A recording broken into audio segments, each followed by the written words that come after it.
વલસાડ જિલ્લાના ઉમરગામ તાલુકાના સરોડા ગામે મિની સાળંગપુર જેવા હનુમાનજીની સ્થાપના કરીને ભક્તિની દર્શન કરવાની જાણે મનોકામના પૂર્ણ કરી છે। આ ગામમાં 2022ની સાલમાં બનાવેલું આ મંદિરની ખાસિયત એ છે કે સોનાના સિંહાસન પર સાળંગપુર દાદાને બેસાડવામાં આવ્યા છે। મંદિરમાં દાખલ થતાની સાથે શ્રી ગણેશજી શિવજીના દર્શન થાય છે। મંદિરના વિશાળ પટાંગણમાં આવેલ હોય અને કોસ્ટલ હાઈવે અને રળિયામણા દરિયા કિનારા નજીક છે। જે લોકો સાળંગપુર નથી જઈ શકતા એવા લોકો માટે અહીં આવીને દર્શન કરવાની મનની ઈચ્છા પૂરી થતી હોય તેવો અહેસાસ થાય છે। સ્વામિનારાયણ સંસ્થાએ નિર્માણ કરેલા આ મંદિરથી ગામમાં સુખ અને શાંતિનો માહોલ છે। સંજાણ કે ઉમરગામ રેલવે સ્ટેશન પર ઉતરીને નારગોલના દરિયા કિનારે મજા માણવાની સાથે હનુમાનજીના દર્શન કરવાનો લાહો ખૂબ જ અલગ છે। સોનાના સિંહાસન પર બિરાજેલા હનુમાનજીના માત્ર દર્શનથી લોકો ધન્ય થઈ જાય છે। મંગળવાર અને શનિવારના રોજ અહીં દૂર દૂરથી લોકો આવે છે અને હનુમાનજી પાસે બેસીને હનુમાન ચાલીસાનું પઠન કરે છે અને મનમાં રહેલી મનોકામનાની પ્રાર્થના કરે છે। કહેવાય છે કે મંગળવારનો દિવસ હનુમાનજીનો છે અને શનિવાર શનિદેવની કૃપા બની રહે તે માટેનો દિવસ છે।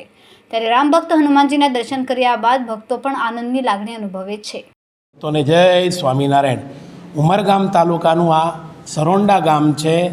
શ્રી કષ્ટભંજન દેવ મારુતિ ધામ સારંગપુર તરીકે આ ઓળખાય છે। મિની સારંગપુર ધામ છે અને આ ગોલ્ડ સિંહાસનના અંદર હનુમાનજી મહારાજ બિરાજમાનને દર્શન આપે છે। અહીંયા હજારો હરિભક્તો આવે છે।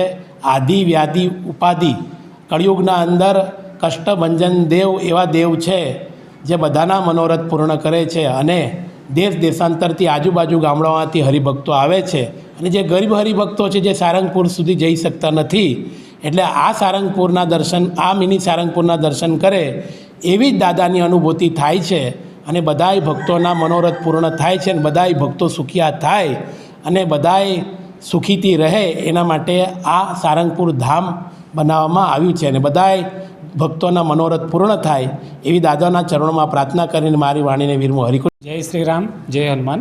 મારું નામ છે અનીસ પટેલ। હું બાજુના ગામ નારગોલથી આવું છું અને આ સરુંડામાં આપણા કષ્ટભંજન દેવ છે જે મિની સારંગપુર તરીકે પણ ઓળખાય છે, જે સરુંડામાં આવેલું છે ને આ દાદાની બહુ કૃપા છે એ લોકો દૂર દૂરથી આ દર્શન કરવા માટે આવે છે અને જે લોકો સારંગપુર નહીં જઈ શકે તે લોકો આવીને દર્શન કરે છે અને સારંગપુરમાં દર્શન કર્યા એવા દાદાના એવી અનુભૂતિ કરે છે। જય શ્રી રામ। આ જે કષ્ટભંજન દાદાનું મંદિર છે એ સારંગપુરમાં જે કષ્ટભંજન દેવનું મંદિર છે એવું જ છે। મૂર્તિ બી સેમ છે એટલે અહીંયા અમે દર શનિવારે આવીએ છીએ અને ઘણીવાર અમે જે મનોકામના જે માની હોય તે અહીંયાથી મારી પૂરી થઈ છે એટલે ત્યાં જઈને જેવી અનુભૂતિ થાય તેવી જ અહીં આવીને અમને અનુભૂતિ થાય છે અને ઘણા બધા આજુબાજુના ગામમાંથી બી અહીંયા દર્શન કરવા માટે આવે છે।